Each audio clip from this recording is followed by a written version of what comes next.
really have community in Berlin. Like I didn't really have access to that part of my identity. So that came a little bit later. And I came out as queer first, and then as non-binary a little bit later. Okay. So did you came here by yourself? Your family is still in Germany? Yeah. Did they know you came out? Yes. Okay, cool. And now they support it and everything, right? They're very supportive. Okay. This past year, I took my mom to Berlin Pride for the first time. She Oh, loved it. wow. That's awesome. It was a very Yeah. proud moment. Okay.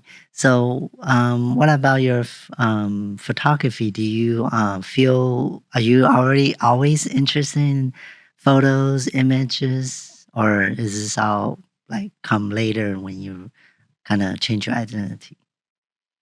Photography came first. Okay. I started doing photography when I was 7. Wow. Yeah. My dad was a hobby photographer, Uh-huh. and I'm an only child, so Right. there was a lot of alone time as a kid. Mm. And the camera was like my salvation. Uh-huh. It was like it gave me a purpose when I was alone, and I had nobody to play with. And photography was like, I don't know, then I could run around alone for hours or with my parents Hmm. and still like have something to do. Right. And so I always stole my dad's camera. And then when I was 9, he gave me one of his old ones, Wow. and it was like it just clicked, and it has been like such a huge part of myself for my entire life. Like I don't really know my life without photography. Hmm.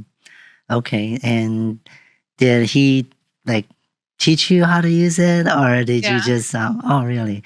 So, Yeah.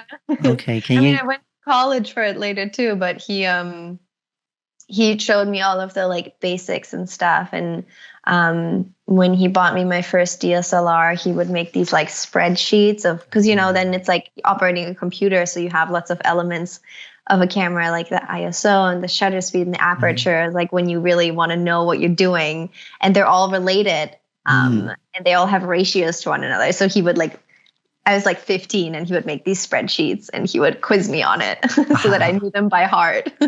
Okay. So I'm a little bit old school, so I want to ask you this. Have you experienced the real film camera?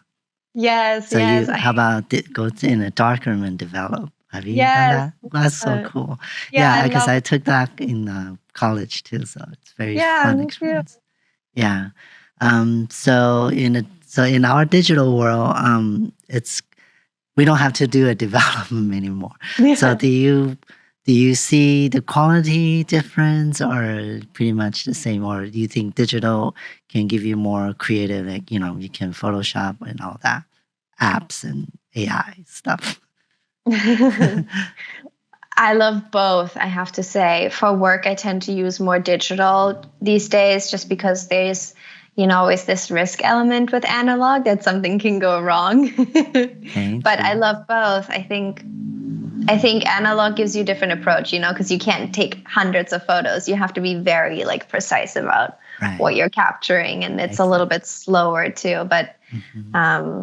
I think there's such an amazing nostalgic quality, and there's something about the granularity of photos when they're on film. It's like it feels like you can touch it. And sometimes with digital, we try to recreate that, but yeah, I think like to a certain degree, sometimes it feels a little more disposable, right? If you can take 1,000 pictures. Right.